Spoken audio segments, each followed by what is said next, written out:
Let's talk about some more ratios. The liquidity ratios are a special set of ratios that are very short term. They essentially try to answer the question, can we pay for our current obligations? It doesn't take into account unexpected events or things like that. There's always those issues are always there.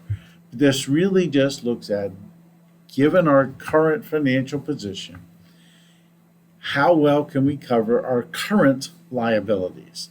So the ratios, they don't guarantee that you can pay. Again, they represent kind of a risk number. If this number is less than 1, we typically refer to this as being technically insolvent. Doesn't mean bankruptcy, it means better pay attention. The quick ratio is more conservative as it removes inventory, and it, more than the current ratio, is very industry dependent. Some industries, like grocery stores, where probably 90% of their assets are inventory, there's a great difference between the current ratio and the quick ratio. And the cash ratio is just a quick snapshot of what's in a checkbook, right? How much money do we have right now to cover our current liabilities? Now, this number is obviously usually very low. Companies don't have that much cash. So again, what are we looking for? Increasing numbers if we can find them, but we'd like to find numbers greater than 1. Up around 2 or more is usually better for the current ratio, and we like to see some stability. So let's look at the ratios for Coors. If you look at the current ratio across the board, you can find out that all the numbers are less than 1. So we would say that Coors is currently in technical insolvency. So who's going to care about that? Any creditor would care about this. Not that the company's in trouble, but it is a risk factor. Some companies might, some banks might say, look, if you don't have a current ratio over 2, we won't lend you any money. So it's an important issue that the managers of Coors should be trying to address. And we can see a slight increase here, so things might be getting better. The quick ratio, a little bit less. The form is going to be usually pretty similar. But what we can see here is, I like to look at the distance here. There's not too much difference between the two. So what that means is inventory is not a major component in this liquidity question. Next, the cash ratio, you can see it's very low. Basically, they've got about 20% cash to cover whatever bills they currently have. This is money actually in the checkbook. Again, it's really just we want to find stability here, right? We want to see them managing their cash as best they can, stable, and they seem to be doing that. On the debt management side, or the solvency ratios, there's really 2 questions that we want to try to answer. Does the company have too much debt? And can the company's earnings, can they pay the debt servicing requirements? So we have 3 basic ratios of how much debt do they have. The debt ratio, debt equity ratio, and we have this ratio, the financial leverage multiplier. Now, this is just a version of the debt ratio. The reason we mention it here, and we'll show it in a graph, because they should be very similar shapes, is that they're used in some future techniques. We use this financial leverage multiplier. On the other hand, how much debt we have 2 ratios, the cash coverage ratio, a more conservative measure, and the more common times interest earned ratio. So here we go with the debt ratio. You notice here it's very flat, right? If you go across here, it's in the 50s, low 50s actually. So what that tells us is that Coors has purchased 50% of their assets. 50% of the left-hand side of the balance sheet has been purchased with debt. The debt equity ratio, the relationship between debt and equity, this is the long-term debt versus equity. It's less than 100%.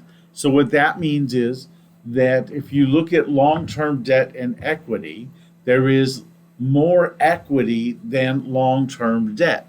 So on the leverage side, on the solvency side, we might say that Coors appears to be rather low leverage, right? They don't seem to have borrowed a lot of money, and certainly they haven't borrowed a lot of long-term debt relative to owners' money. In addition, you can also see the financial leverage multiplier here. It goes in the same direction as the debt ratio goes. So, if you go from 18 and go back to 17, right? We increased debt from last year. Debt decreased. That means the financial leverage decreased also. So they move in the same direction. The can they pay question is all about the cash coverage ratio and the TIE ratio. And again, you can look at both of these. You can see they have very similar shapes. They are very similar formulas. But one of the things we can see that in general, with the exception of 2020, again, a very bizarre year, that we have had a TIE ratio definitely in excess of 2, which is a pretty decent indicator that the company can pay on its debt servicing requirements.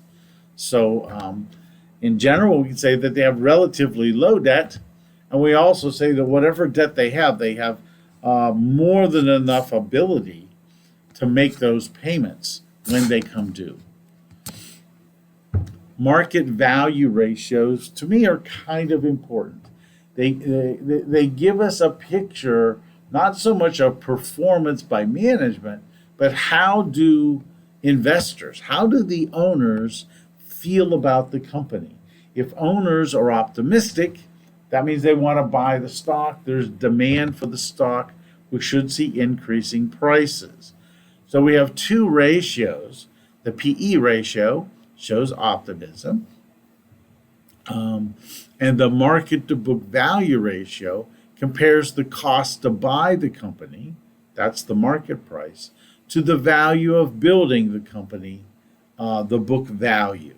So let's look at the PE ratio, and you can see that it has been declining over the years. So what has been causing that? Well, the PE ratio is just market price divided by earnings per share.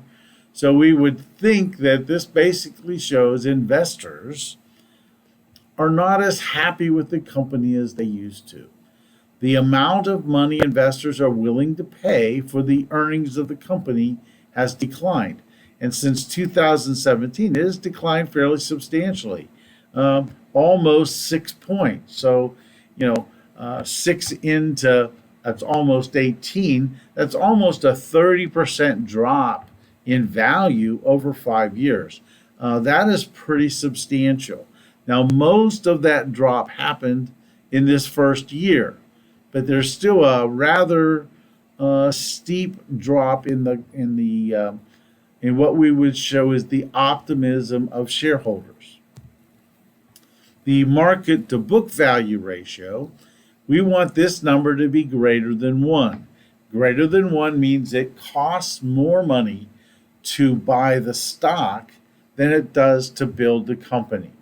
And what we can see, and I think this has been kind of a familiar tune here, is over the last several years, Coors has had some challenges. That their value, the value of the stock itself, is cheaper than going out and buying the company. So if you wanted to take over this company, would you buy the stock, or would you just build a company that looks just like it? In this case, at 0.75 for this last year, that is very low. So I think cores should be aware of the potential takeover opportunities for companies to come in and make a move on the company. If, as we've talked about through other videos, if managers can maintain the stock price, if they can maintain the stock price, then it's going to be very difficult for somebody to come in and take it over. If they can maintain the stock price, what that means is that shareholders like what they see, and there is demand for the stock, so the price stays up. With these two market ratios, we have found that there are some issues with Molson cores. There are a set of other ratios. Actually, there are many other ratios, but this enterprise value, we want to talk about how these things, how can we utilize this concept. So first of all, what is enterprise value? That's what it would cost to buy the entire equity of the firm and pay off the debt. So this remaining firm, the thing that was left, would have zero debt. So it would be an all equity company after you paid this money. So it really is an ultimate kind of a value, right? I mean, what's the most it would cost to take this company under your wings? So EV multiplier shows the enterprise value compared to cash flows, right? So it looks at the cash flows of the company. So given its value, how is that compared to the actual cash flow that the company produces? It's kind of a performance number. EV to sales, right? How long maybe will it take the sales to help cover the entire cost of this enterprise value? Could take some time. And of course, another profitability, looking at operations. How well do operating profits contribute to this enterprise value? So if we look at the numbers, enterprise value, you can see that there has been a spike in 2020, but in general, it's fairly consistent. 10, 11, 12 is the enterprise value. And we know something crazy happened in 2020, so we're not going to spend time or dwell there. But what we can see is the enterprise value to operating profit does seem to bounce around a little bit. Typically, it's in the upper teens, but again, there's times when it might dwindle or move around just a wee little bit. So there might be some instability in there if we're looking for that.